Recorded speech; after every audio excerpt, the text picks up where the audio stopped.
Alright, so part two, servicing this engine real quick.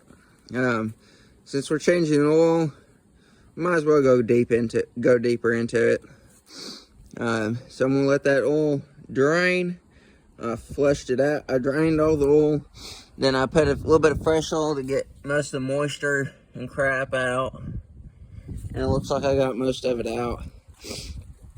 So now what I'm gonna do, I'm gonna pull this air filter out.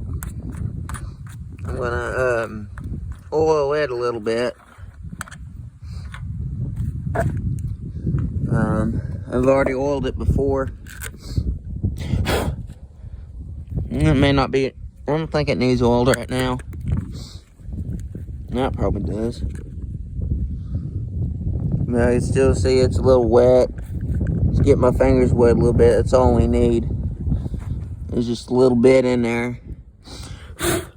Clean that out. Alright, so air filter's good. That's good. So now, I know the spark plug's good. Pretty sure of it anyway. It's running fine. So I don't think I'm gonna mess with the spark plug really. I do need to get that thing out of there. That's what I was looking for before. Earlier today and yesterday, but I got kind of a different one. It is a part of the hose clamp. So I got a hose clamp that this fell off of. I got two of them. I just put it in there, screw it in, and tighten it down, and it'll work without breaking. So now we'll have to pull. Do we have to? Might as well pull the spark plug boot. Probably on the safer side, but I don't see how it could turn over and then freaking ignite though. Just weird. So we're gonna take 10mm bolts out. These are all 10 mil. Take the valve cover off. Get it on. Get it top dead center. Or you could have one valve pushed in, have one valve open, check the opposite, then have the opposite valve pushed in, and then check the opposite of this valve. And you could check it and then put your valve cover back on, put your bolts in, and you'll be good. Now what I'm using for a feeler gauge is some notebook paper. That's way too thick, so you don't want to use gasket paper. Just kind of looking at that. I have that wad of paper and grass that I rolled up, just messing around. Let's see.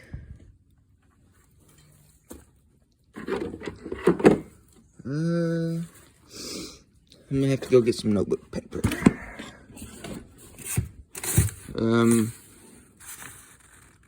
Printing paper, notebook paper. Let's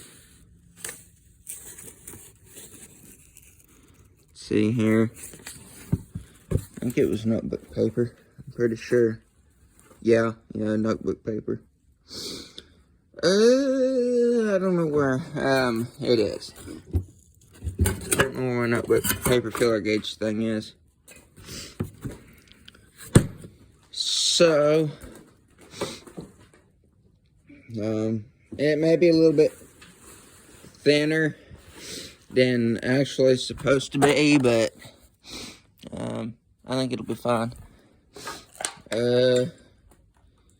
Regular printing paper probably will be fine. I'm not sure. But I don't guess we'll check the valves because I don't have no notebook paper, so that'll be fine. So, I'm pretty sure the valves won't need it right now. Not until spring anyway. So I think we're good there. Let's put the spark plug cover back, spark plug boat back on. Put the intake cover back on. Throw the wing nut on there to hold down the intake. And see how good this drained. Just about all of it drained out. I see a little bit of moisture in there, but it'll be fine. I'll let that piece come out. Piece of moisture. Find my plug. I'll tell them what, oh, right here. Make sure the end of it's clean. Throw the plug back in there.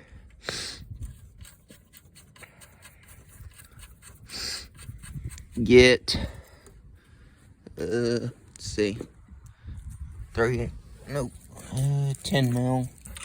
It's a 10 millimeter, not 3/8. 10 millimeter.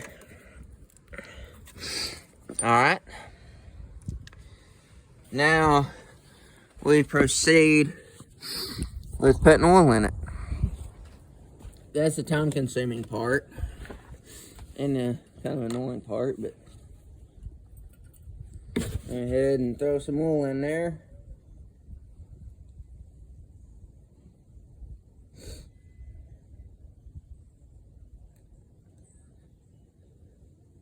I think it holds about a quart.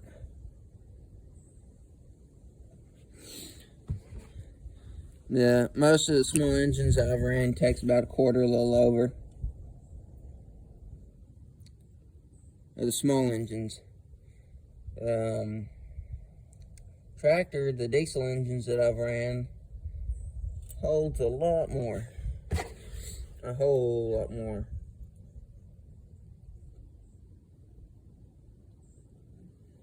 It's not just a diesel, it's a turbo diesel.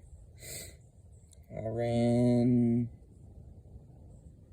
a bunch of different tractors from Kubota to John Deere.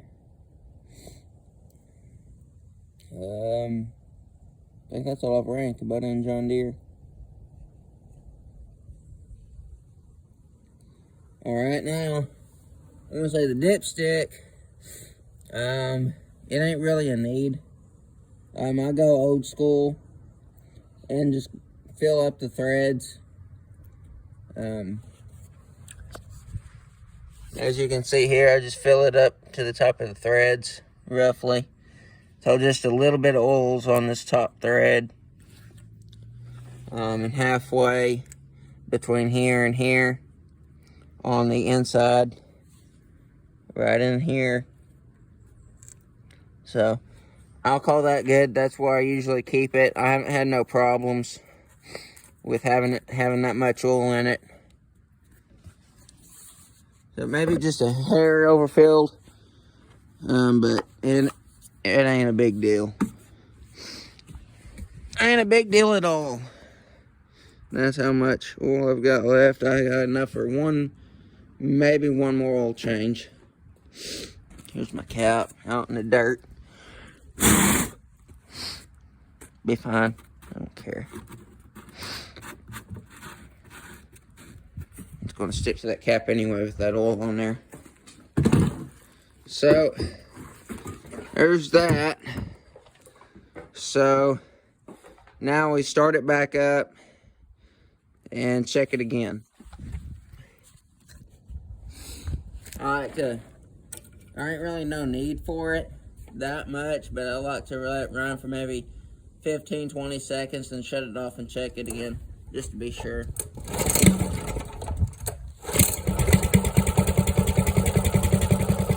At idle. You don't want to rev it, you want it at idle for about 10-15 seconds. Just enough to lubricate the top end, the valves and all that, or the rocker arms I meant.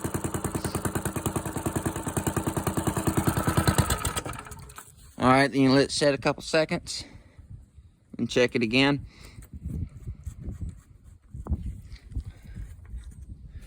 And you see it went down a little bit, not a whole lot. So I'm okay with it, how far it went down. It didn't go down very far, so I'm okay with that. That is how you do an oil change on one of these small engines. If you don't really know much about these engines, you're just getting into it or something like that. There ain't much to it, except for maybe 2 10-minute videos. No, less than 10 minutes, but I don't know. Just depends. Don't take but 10, 15 minutes to change oil in one of these, if not less. So, yeah, I gotta get that out. Get all that oil put away. I always save the old oil. Like if I have a pen or just some what's an example? Kind of like a wheel or something.